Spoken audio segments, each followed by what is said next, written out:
언제나처럼 신율의 뉴스 정면 승부, 오늘 하루 중에 정치 뉴스 알아보고 분석해보는 뉴스 인앤아웃으로 출발해보겠습니다. 오늘도 YTN의 여러분이 가장 좋아하는 아나운서시죠? 이우영 아나운서 함께하겠습니다. 어서 오십시오. 안녕하십니까. 네, 오늘은 좀 그래도 웃네. 네. 예전에 뭐 어제까지만 해도 당연한 듯이 막 그러던데. 네. 근데 내가 역시 세대 차이를 느낀 게, 우리 좀 전에 그 프로그램 엔딩에서 나온 수요일에는 빨간 장미라는 노래를 모르더라고요. 네. 예. 그거 참 우리 대학 다닐 땐 굉장히 그 유명한 노래였었는데 그걸 모르시더라고. 수요일엔 YTN 라디오에서 시사 뉴스 들으시기 좋은 날이 아닌가 싶습니다. 특히 비 오는 수요일에는. 네. 비가 내리고 음악이 흐르면 난 그렇죠. 시사를 생각해요. 노래 좀 하는데요. 네, 뭐 못하진 않습니다. 그런 것 같아요. 예. 이러면서 은근히 또 자기 과시도 한번 해보고. 네. 좋습니다. 제가 수요일엔 시사 뉴스 듣기 좋은 날이라고 말씀드린 특히 게 비가 올 때는. 네. 예. 아침 이제 7 우리가 얘기하는 게 날씨도 우중충하지만 우중충한 얘기를 하잖아요. 그렇죠. 정치가 우중충하지 사실. 예. 그리고 아침 7시에 이제 뉴스킹에서 이제 윤중건 아나운서가 이제 브리핑을 하고 또 그래요? 나탄 시에는 김영민 아나운서가 브리핑을 하고 또 그렇죠. 저녁 먹기 전에는 제가 여러분들에게 브리핑을 해드리니까. 그 YTN 라디오에서 우리 방송을 특별히 좀 배려를 해주는 모양이네요. 왜 그런 거죠? 아니 이우영 아나운서가 여기 나와 있으니까. 네. 예. 많은 분들이 알아주셨으면 근데 좋겠습니다. 제가 왜 이러는 거죠 지금? 네? 근데 수요일날 시사가 좋다면 그 다음 얘기를 해야 될 거 아니에요? 네. 시사도 좋고요. 교수님과 저희 그리고 YTN 라디오 제작진들은 유튜브 구독자 수가 올라가는 것도 좋아합니다. YTN 라디오 유튜브에서 구독과 좋아요 부탁드리고요. 신율의 뉴스 정면 승부에 댓글도 남겨주시면 저희에게 아주 큰 힘이 됩니다. 예. 자, 그러면 어떤 얘기부터 할까요? 네, 개각 얘기부터 해보도록 하겠습니다. 오늘 오후 용산 대통령실에서 김대기 대통령 비서실장이 2차 개각을 발표를 했습니다. 국방부 장관 후보의 국민의힘 신원식 의원, 문화체육관광부 장관 후보의 유인촌 대통령실 문화체육특보, 여성부 장관 후보의 김행전 국민의힘 비상대책위원을 각각 지명을 했습니다. 자, 먼저 국방부 장관부터 살펴보면 군에서 중장으로 예편한 신원식 후보자, 국방정책 기획 전략 전문가로 통하고요. 유인촌 후보자의 경우에는 이명박 정부에서 문체부 장관을 역임한 바 있습니다. 또 김행 후보자의 경우에는 박근혜 정부에서 청와대 대변인을 역임한 후 국민의힘 비상대책위원을 지냈고 신율의 뉴스 정면 승부에도 출연한 바 있습니다. 그게 가장 중요한 경력 중에 하나겠죠? 네. 예. 윤 대통령은 이날 취임 후 두 번째 개각을 통해서 전문성을 고려해 업무 연속성을 유지하는 동시에 관료 조직의 긴장감을 높이려 했다는 해석이 나오고 있습니다. 지난 6월에 통일부 장관 후보자의 김영호 성신여대 정치외교학과 교수와 장관급인 국민권익위원장에 고검장 출신인 김홍일 변호사를 각각 지명을 하고 정부 부처 차관급 인사 13명도 교체해서 취임 1년 만에 사실상 첫 개각을 단행한 바 있는데요. 오늘 신원식 국방부 장관 후보자의 경우에는 지명 발표 직후에 대내외 안보 환경 여러 도전들이 굉장히 심각하다. 군인다운 군인, 군대다운 군대를 만들기 위해 최선을 다하겠다라고 소임을 다하겠다라고 밝혔습니다. 네, 장관 후보자들의 이제 인사청문회도 곧 뜨거운 감자로 떠오를 것으로 그렇죠. 보이는데요. 이번 내각 인선에 대해서는 어떻게 보시나요? 사실은 이주호 교육부 총리, 그리고 이동관 방송통신위원회 위원장, 그리고 지금 이제 유인촌 문화체육관광부 장관 내정자, 후보자는 아닙니다. 이건 내정자죠. 내정자. 이런 분들이 대부분 다 MB 정부 인사다, 이런 얘기를 하는데 그 얘기가 틀린 얘기는 아니죠. 그런데 일단 그 이유가 뭐라고 저는 생각하냐면, 윤석열 대통령이 사실상 정치권에 그렇게 그 자기 사람이라고 부를 만한 폭넓은 인맥을 형성하기까지는 아직 시간이 너무 짧죠. 그렇죠? 네. 그렇기 때문에 아무래도 전임 정권, 그러니까 전 보수 정권에 있어서의 인사들에 대한 관심이 있을 수밖에 없는 거고.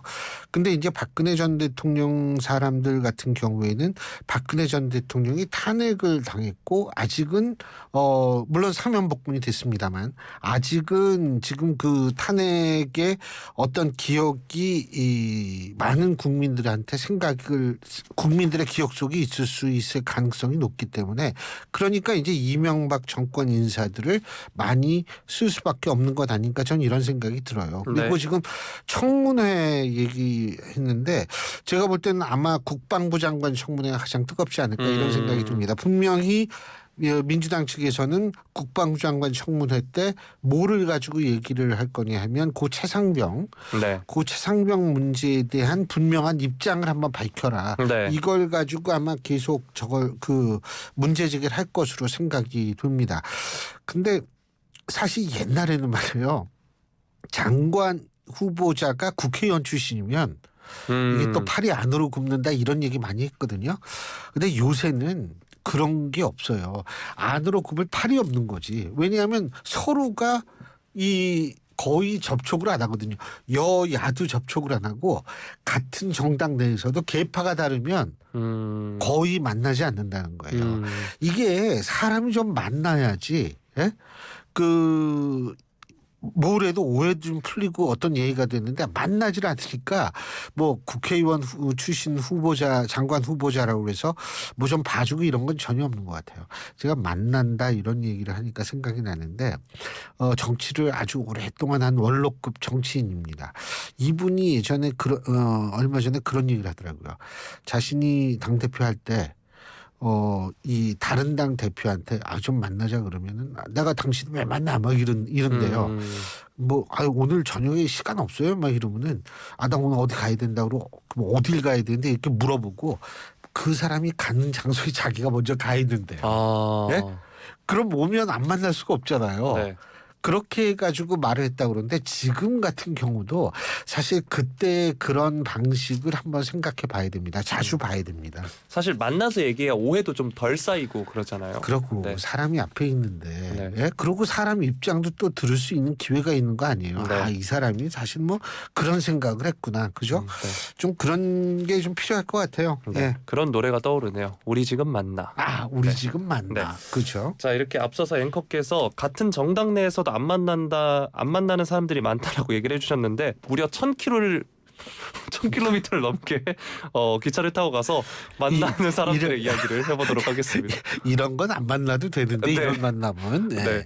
북러 정상회담 소식인데요. 김정은 북한 노동당 총비서 혹은 국무위원장 그리고 블라디미르 푸틴 러시아 대통령이 현지 시간 13일 오후 러시아 극동 아무르주에 위치한 보스토치니 우주기지에서 4년 5개월 만에 대면을 했습니다. 이날 오후 1시 10분쯤 대면을 했다고 러시아 언론의 보도가 있었는데요. 김정은 도착에 앞서서 푸틴 대통령이 우주기지에 먼저 도착을 했고 푸틴 대통령은 김정은 총비서 국무위원장에게 기지 내부 시설을 안내했다고 합니다. 열차에서 내린 김정은이 영접 또 의장대를 사열한 뒤에 리무진에 올라타서 회담장으로 이동을 했고 러시아 대표단도 관리들과 뒤따라 회담장으로 이동을 했다고 합니다.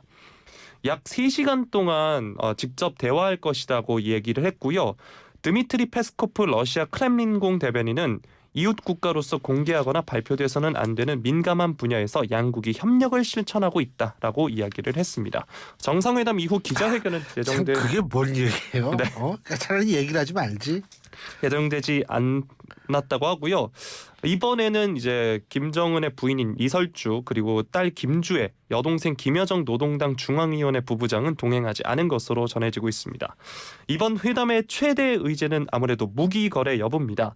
우크라이나 침공으로 러시아의 무기고가 고갈된 상황에서 양국 정상은 군사기술 협력 확대 등에 합의할 방침이며 북한 근로자의 러시아 파견과 북한에서의 원자력 발전소 건설 지원 가능성 등 포괄적 주제로 회담할 방침이라고 합니다. 또 김정은이 자국 식량난을 해결할 수 있는 식량을 지원받는 방안도 모색 중인 것으로 현재 전해지고 있습니다. 자, 그런데 이런 와중에 북한이 또 탄도미사일을 기습 발사를 했거든요. 오늘 오전 11시 43분에서 53분 사이에 북한이 순안 일대에서 동해상으로 단거리 탄도미사일 2발을 발사했다라고 이야기를 우리 합동참모본부가 포착을 했다고 하는데요. 일본 측에서도 보도가 있었습니다.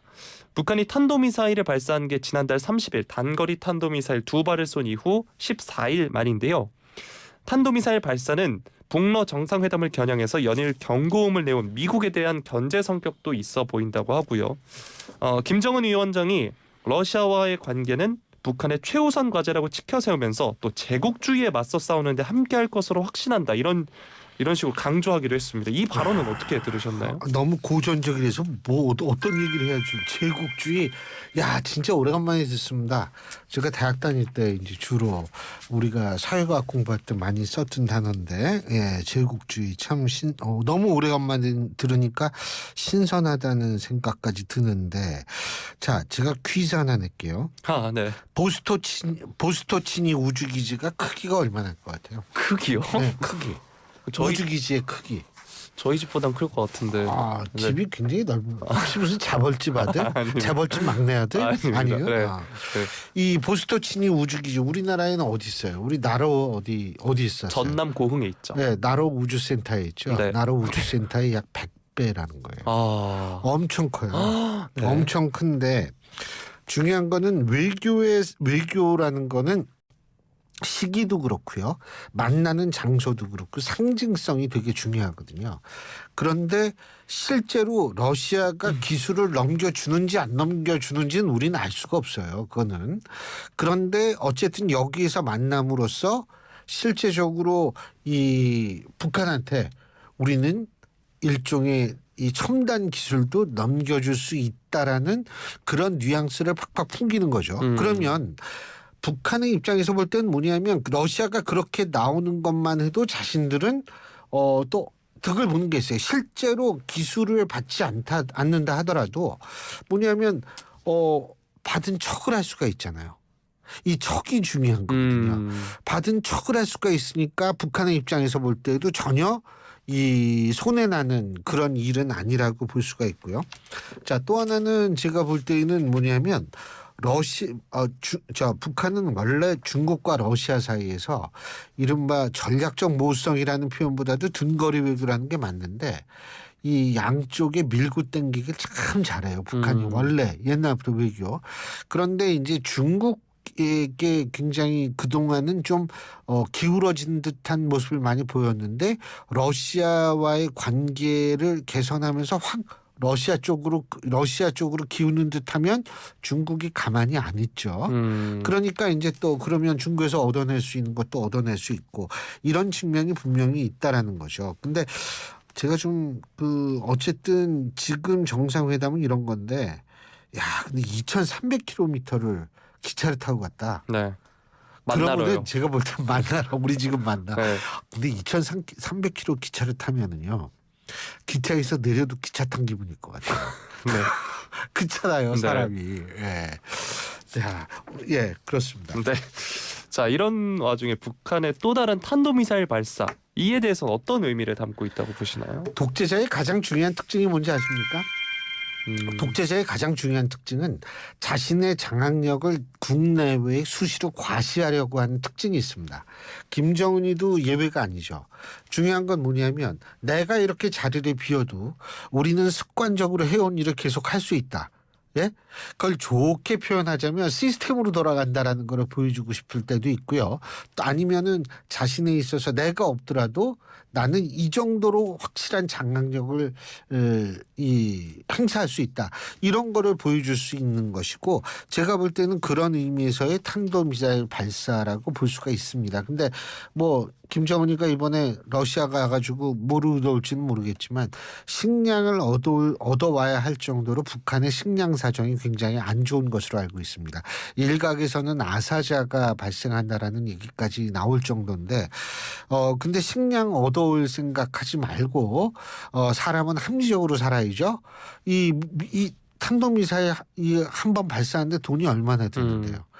이거 좀 이런 생각 좀 해봤으면 좋겠어요. 네. 근데 이렇게 자꾸 도대체 몇 기가 있는지 아주 궁금해요. 이렇게 계속 쏘다가 뭐 나중에 어떻게 버틸지 전 아주 그것도 궁금합니다. 네. 국민들은 식량난이라는데 누군가는 계속해서 계속 네, 체지방이 늘어나는 모습만 보고 있네요. 체지방만 늘어나는 게 아니라 네. 계속 쏴대고 있잖아요. 네. 예.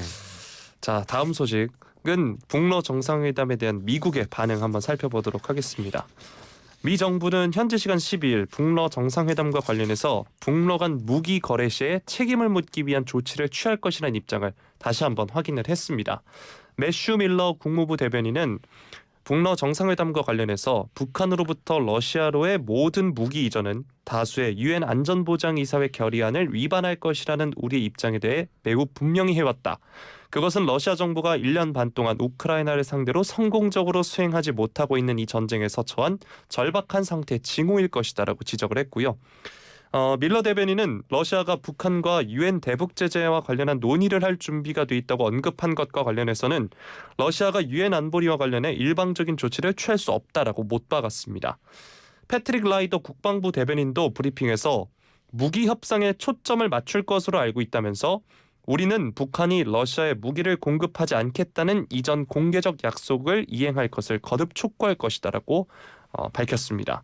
어제 앵커께서도 지적해 주셨다시피 이번 북러 정상회담에 대해서 동북아 뿐만 아니라 전 세계 모두가 관심을 갖고 있습니다. 제가 지금 소개해드린 미국도 굉장히 예민하게 반응을 보이고 있는데요. 이 소식 뉴스인 부탁드리겠습니다. 이번에 사실 미국의 반응을 좀 주시할 필요가 있는 게요. 북러 정상회담이 개최되기 이전부터 미국은 계속 그 내용까지 언급하고 있다라는 사실을 전 주목해야 된다고 봅니다. 다시 말해서 당신네들이 뭐를 숨기려고 하겠지만 우리는 다 알고 있다. 나는 지난 여름에 네가 무엇을 했는지 알고 있다. 옛날에 그런 영화 있었는데 아세요? 네, 압니다. 네. 그런 식으로 미국이 지금 하고 있다. 이 얘기는 뭐냐면 시그널을 그냥 보내는 것이 아니라 하지 말라는 얘기거든요. 하면 안 된다는 얘기거든요. 그런데 러시아는 그 말을 안 들을 수도 있지만 사실 북한의 입장에서 볼 때는 더 곤란해질 수 있어요. 그런데 북한만 곤란해지는 것이 아니라 우리도 힘들어질 수가 있거든요. 한반도 주변에 있어서의 위기 지수가 올라가면 그만큼 우리도 힘들어지는 것인데 제가 볼 때 글쎄요. 근데 북한이 무엇을 제공하는지는 그리고 제공했는지도 사실은 좀 얘기가 나오고 있거든요. 포탄 문제 같은 거. 네. 이것이 공식화된다면은 제가 볼 때는 위기지수는 굉장히 올라갈 겁니다. 네. 이렇게 미국의 반응 살펴봤고요. 저도 지난 여름 앵커께서 제 휴가 때 윤중관 아나운서 무슨 이야기를 했는지 알고 있습니다. 야, 그 뒤끝이 장렬하네. 그 언제 얘기를 자, 지금. 다음 소식 넘어가도록 하겠습니다. 자, 이재명 대표 수사와 관련해서 여야 반응을 한번 살펴볼 텐데요. 예. 이재명 대표의 검찰 2차 소환 조사 어제 전해드린 바 있습니다. 먼저 야당인 더불어민주당은 검찰 수사에 대해서 이재명 죽이기용 정치 공작이다 이렇게 파상 공세를 이어갔는데요.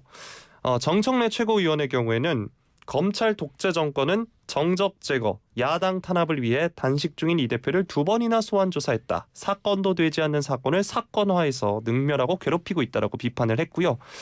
이재명 죽이기는 김대중 죽이기, 노무현 죽이기와 닮았다 이런 주장도 했습니다. 박찬대 최고위원의 경우에는 물증도 없는 수사를 반복한다는 사실을 감추려고 특정 언론의 공무상 비밀 누설까지 행하면서 범죄자 낙인 찍기를 반복하고 있다고 쏘아붙였고요. 서영교 최고위원의 경우에는 대한민국의 검사가 왜 된 것이냐, 공부 잘해서 나라 범죄 잡으라고 했더니 엉뚱한 조사만 하고 있다라고 비난을 했습니다. 장경태 최고위원도 비난에 동참을 했고요. 검찰 수사에 대한 당내 반발이 고조되는 가운데 친명계 일각에서는 구속영장 청구에 따른 체포동의안 표결을 거부하거나 아예 당론으로 부결시켜야 한다는 주장이 조금씩 고개를 들고 있다고 합니다.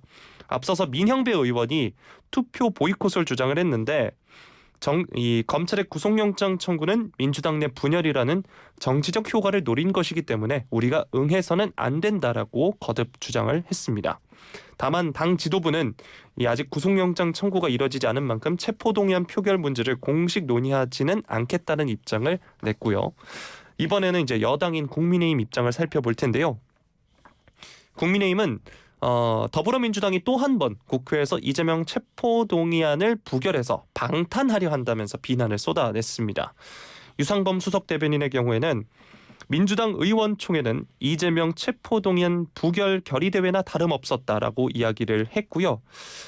장해찬 청년 최고위원의 경우에는 이 대표가 아무리 단식을 하면서 당내 동정 여론을 불러일으켜도 진실의 순간, 구속 수감의 순간은 점점 더 코앞으로 다가오고 있다라고 말을 했습니다. 또 민주당 내 동정론에 대해서 그 단식 동정론은 국민들 사이에선 일어나지 않고 개딸들 사이에서만 일어나는 동정론이다라고 꼬집기도 했습니다. 이재명 대표는 여전히 단식을 이어가고 있는 상황입니다. 이런 와중에 국민의힘 김성태 전 의원 또 한국의 희망 양향자 공동대표가 김기현 대표에게 이 대표를 만날 것을 권유하기도 했는데요. 이 대표 단식 그리고 앞으로의 전국 전망은 어떻게 보시나요? 제가 앞서 오늘 방송에서 처음에 그랬잖아요. 만나야 된다라는 그 부분을 여기에도 저는 적용시켜야 된다고 봅니다. 정치라는 거는 사실 상대가 있어야지 하는 거거든요. 그러면 사실 그 상대를 아껴주지는 않은 뭐 그럴 필요까지는 없겠지만 최소한도 상대를 인정하고 상대가 뭐 어느 정도 뭐 예를 들면 단식과 같은 정말 그런 행위를 할 때에는 최소한도 가서 일단 말리는 그런 모습을 보여주는 게 전 필요하다고 봐요. 근데 그럴 가능성은 전 지금 없다고 봅니다. 그럴 가능성 없다고 보고요. 표면적인 이유는 사법 리스크로 지금 겪는 그러한 당대표를 찾아가는 모양새가 안 좋다라는 뭐 그런 얘기를 하는데 어쨌든 제가 볼 때에는 찾아갈 가능성은 없다라고 생각하고요.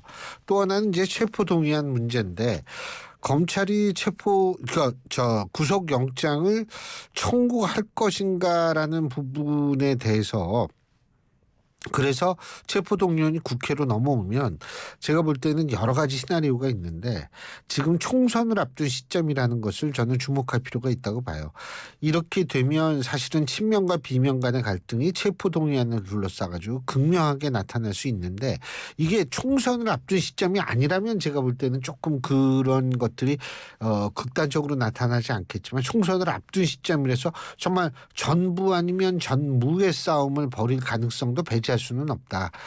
그런데 그 결과가 어떻게 나올지는 모르겠는데 제 개인적으로 생각할 때에는 부결될 가능성이 전 높다고는 봅니다. 근데 어쨌든 부결이 된다 하더라도 그 체포 동의안 때문에 민주당은 다시 한번 상당한 내용을 겪을 가능성이 높다고 생각을 하죠. 네. 예, 오늘 여기까지 하죠. 뭐. 네. 그죠?